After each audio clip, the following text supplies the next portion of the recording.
Hey everyone, welcome back to Corporate Decoder.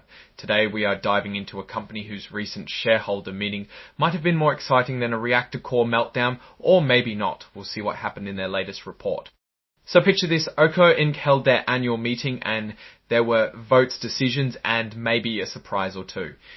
We'll break down what those votes were, who got elected, and what it all means for the future of this company. Before we start, if you appreciate getting straight insights from corporate documents, make sure you're subscribed. We also have a Discord community linked in the description below. Come say hi and let us know what filings we should be looking at next.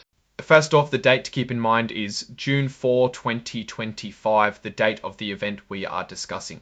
This is when Oklo, a company incorporated in Delaware, filed this report about their annual meeting. It's an 8K, which is a report companies file to announce major events. Now let's jump into what happened at the meeting. The main event was the 2025 annual meeting of stockholders. The reason for the meeting was for shareholders to vote on some pretty important stuff about the company. First up, the election of Class I directors, who will serve until the 2028 annual meeting. In other words, these directors were picked to help guide the company for the next 3 years.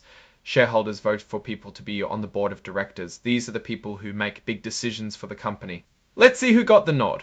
Michael Klein received 38,934,609 votes for versus 5,493 votes withheld.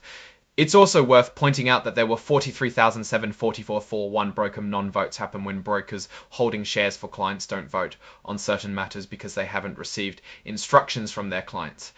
Next, we have Lieutenant General John Jansen, who got 44,145,833 votes for against only 203,441 broker non-votes. Here, it looks like General Jansen was very popular indeed. The important takeaway is that both Michael Klein and Lieutenant General Jansen were elected to the board. The next big item was ratifying, which means approving the appointment of Deloitte and Toussel as the company's independent accounting firm for the year ending December 31, 2000, the shareholders, given it as the shareholders giving the thumbs up to the company's choice of who will check their financial books. Here's how that vote played out. 87,560,093 votes for, 353 votes against, and 174,227 abstentions. There were no broker non-votes for this item. So Deloitte got the green light. Basically, shareholders agreed that Deloitte will be the one auditing Oklo's financials for 2025. Now let's put this filing into context. Oklo is a company focused on advanced fission power, aiming to provide clean, reliable, and affordable energy. Electing directors and choosing an auditor are important steps for any company to ensure they are well governed and financially transparent. Looking at this report, it seems like a routine set of decisions that happen at most shareholder meetings. The election of directors went smoothly and shareholders approved the accounting firm the company wanted.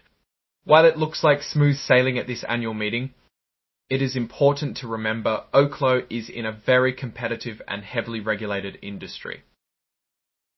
The company's future success hinges on technological advancements, regulatory approvals, and of course market acceptance of its products. A potential risk I see is the high number of broker non-votes in the director elections. It could signal a lack of engagement or awareness among some shareholders.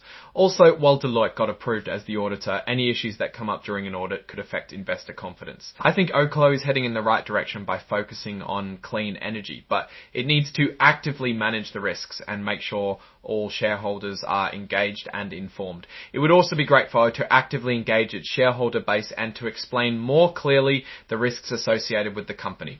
Alright, that's our breakdown of Oklo's latest filing. What's your take on these numbers and what they signal for the company's future? Drop your thoughts in the comments. If this analysis was valuable, hitting that like button really helps, and subscribe for more deep dives. Don't forget to check out the Discord in the description. Thanks for watching. See you next time.